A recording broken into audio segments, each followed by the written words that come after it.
कार्यक्रम है, सबसे पहले तो माननीय मुख्यमंत्री जी को जितना आभार प्रकट कर सकती हूँ कि इन्होंने जो कार्यक्रम अपने मन में सबसे पहले बिहार में कि जलवायु कृषि उत्पादन के लिए जिन्होंने चिंता की, क्योंकि ये जानते हैं कि भारत जो है किसान कृषि उत्पादक क्षेत्र में सबसे आगे है और उसी प्रदेश में हम जिस प्रदेश में रहते हैं वहाँ हमारे 80% लोग जो हैं किसान हैं। जहाँ हमारा भारत में अगर सकल घरेलू अगर हम देखें हमारा उत्पाद का या हम जिस पर निर्भर करते हैं वो कम से कम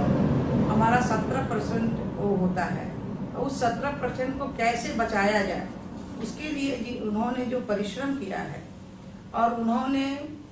इसके बारे में चिंता की है कि ये जो जलवायु परिवर्तन है वो सिर्फ भारत का नहीं पूरे विश्व का है, लेकिन भारत इसमें अग्रिम बनेगा और भारत में भी बिहार अग्रिम बनेगा।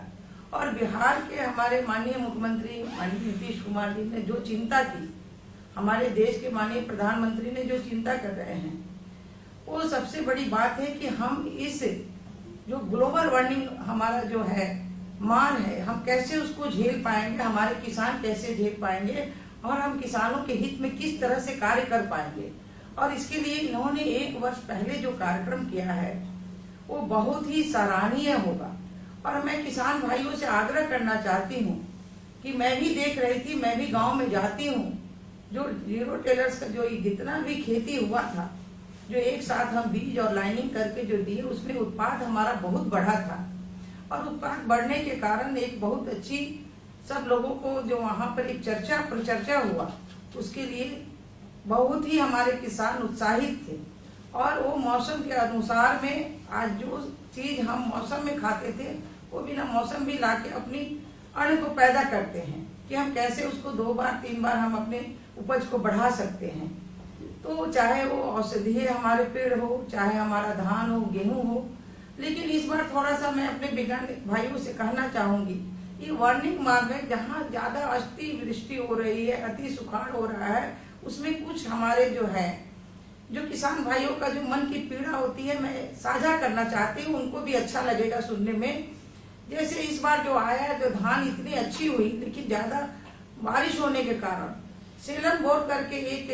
कीड़ा आया जो कि तना छेदन कर देता है। अब इस बार माननीय मुख्यमंत्री जी जितना धान होना चाहिए उस धान में जो है वो पहिया ज्यादा हो गया और उसमें जो हमारा 100% धान था वो 50% पहिए में चला गया है। तो इसके बारे में भी ये हमारा माननीय हमारे जो भी वैज्ञानिक भाई हैं इसमें थोड़ी सी उसकी भी चिंता करेंगे। और हमारे सभी भाई उत्साहित हैं, कृषि भाई और सभी किसान भाइयों को हम कहेंगे कि आप सभी लोग इसी दृष्टि में जो ये होने वाला हो रहा है और आने वाले समय में और भी होगा, लेकिन जो अभी जन जीवन हरियाली का कार्यक्रम हमारे माननीय मुख्यमंत्री जी ने जो किया है उसमें हम हमेशा तत्पर रहें। हम जन जीवन हरियाली की तरह अपने बाल बच्चों का जो जन्मदिन है, शादी विवाह है, उसमें तो हम करेंगे ही, साथ में हमारी सरकार सारे काम कर रही है। और माननीय जो हमारा कृषि मैप है, मैं तो वहाँ भी मैं आग्रह करूंगी कि जितने हमारे छोटे छोटे जो नाले नदियां हैं या हमारे जो है नहर हैं, जो पहले पेड़ पौधे लगते थे हरियाली की तरह, उसमें भी लगे। और किसान भाई इस नए सिस्टम में जो काम करेंगे तो निश्चित रूप से आने वाला समय में हमारा आर्थिक पक्ष मजबूत होगा और हम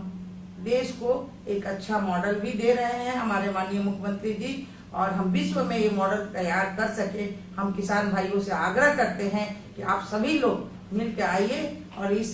जलवायु के अनुकूल हम कृषि कार्यक्रम में सब लोग लगे, ट्रेनिंग ले और आगे काम करें। इन्हीं बातों के साथ मैं अपनी बात को समाप्त करती हूँ। जय हिंद, जय भारत। श्रीमती रेणु देवी।